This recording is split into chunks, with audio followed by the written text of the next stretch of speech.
News मंच 24 आम आदमी की आवाज। नमस्कार, न्यूज मंच में आपका स्वागत है। आज हम नालासोपारा विधानसभा क्षेत्र के वार्ड क्रमांक 22 के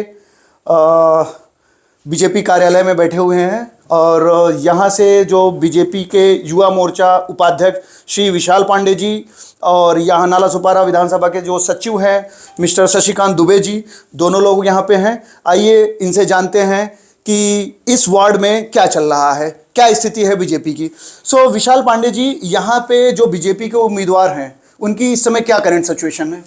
अनुग्रह जी, सिचुएशन बहुत अच्छी है और फाइनली वार्ड का प्रभाग क्रमांक 22 में भाजपा जीत रही है। अच्छा, इस बार भाजपा यहाँ पे कौन कौन से मुद्दे पे चुनाव लड़ रही है, जनता को क्या क्या संदेश दे रही है? देखिए, वसई विरार महानगर पालिका में मुद्दे, सबसे बड़ा मुद्दा यही है, रोड, रास्ता, पानी। और 35 सालों से बहुजन विकास आघाड़ी की सरकार थी, ये हर बिल्डिंग तक बीएमसी की पानी नहीं दे पाए हैं। आज तक जो सबसे बड़ा समस्या है वो पानी का ही है। टैंकर, हर बिल्डिंग में टैंकर से पानी जाता है। टैंकर माफिया, हमको उसको रोकना है, हर घर पानी देना है, बिजली देना है। आज इतनी बड़ी आबादी होने के बाद भी और जिस हिसाब से मीरा भाईंदर का डेवलप हुआ उस हिसाब से वसई विरार का नहीं हुआ। आज भी यहाँ लाइट 2-2, 3-3 घंटा कट जाती है। जनता के बीच में जैसा कि हम गए तो जनता का सबसे बड़ा सवाल यही आज के डेट पे उभर के आ रहा है कि पिछले 1 साल से भारतीय जनता पार्टी के ही विधायक यहाँ पे वसई विरार विधानसभा क्षेत्र में हैं।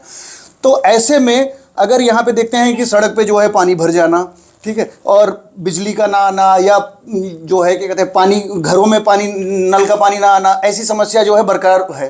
तो इसके लिए क्या उपाय कर रहे हैं? इसके लिए जनता को आप क्या बोलना चाहेंगे? देखिए अनुग्रह जी, सबसे बड़ा सवाल तो ये है कि 35 साल वर्सेस 1 साल, जी, ये कहीं कोई कंपटीशन नहीं होता है। बिल्कुल। 35 साल से बहुजन विकास आघाड़ी महानगर पालिका में है और हमारे आमदार अभी नए नए चुन के आए हैं, जो 1 साल हुआ है। 1 साल में भी आप देखेंगे कि परिवर्तन जो है, लोगों से आप चर्चा करेंगे, पूछेंगे तो 1 साल में परिवर्तन दिखने लगा है। और जो रही बात रोड, रास्ते की और गटर के मुद्दे की बात, तो सबसे बड़ा प्रॉब्लम वसई विरार में यही रहा है कि यहाँ इनलीगल कंस्ट्रक्शन जो है बहुत ज़्यादा हुआ है। और जब इनलीगल कंस्ट्रक्शन होता है तो रोड, रास्ते, गटर पे कोई बिल्डर ध्यान नहीं देता है। इसलिए इसको हम लोग बोलते हैं बहुजन विकास आघाड़ी नहीं, बिल्डर आघाड़ी। ये बिल्डर आघाड़ी की सरकार थी, बिल्डरों की जो मनमानी थी, जिसको जहाँ जैसे लोड बेरिंग बनाना था, चाली बनाना था, उन्होंने बना दिया।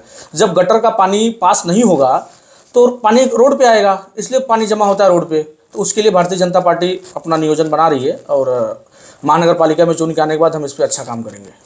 ठीक है, तो जैसे आपने ये मुद्दा उठाया कि यहाँ पे अवैध कंस्ट्रक्शन बहुत हुए हैं, तो अवैध कंस्ट्रक्शन तो बिल्डरों ने किया है, आम जनता को तो पता भी नहीं था। जो लोग फ्लैट खरीदने जा रहे हैं उनको तो पता भी नहीं था कि ये जो हम बिल्डिंग में फ्लैट लेने जा रहे हैं ये वैध है कि अवैध है। उन्होंने तो खरीदा, ज़मीन उसका प्रॉपर है, लीगल है, इलीगल है, उनको नहीं पता था। तो अगर ऐसे में भारतीय जनता पार्टी की सरकार इन बिल्डिंगों पर अगर कोई कार्रवाई करती है तो इससे जो है आम जनता को नुकसान होगा, उन बिल्डरों को तो कोई नुकसान नहीं होगा। तो उन आम जनता को राहत देने के लिए क्या कदम उठाएगी?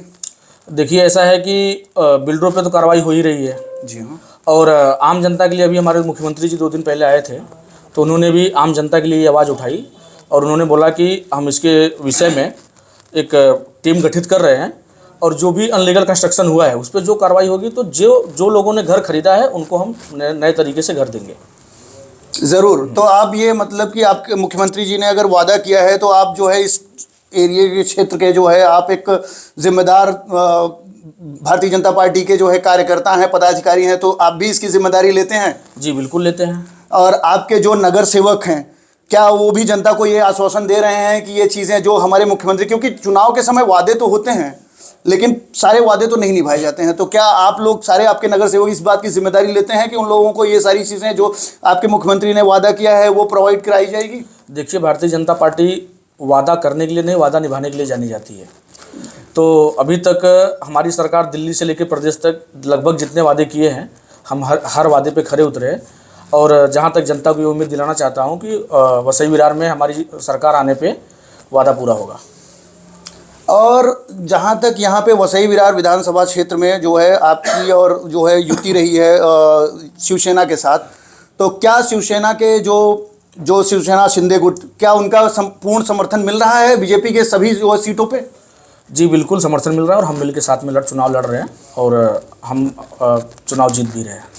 आप अपने चारों जो है कैंडिडेट है उनकी तरफ से जनता को क्या संदेश देना चाहेंगे?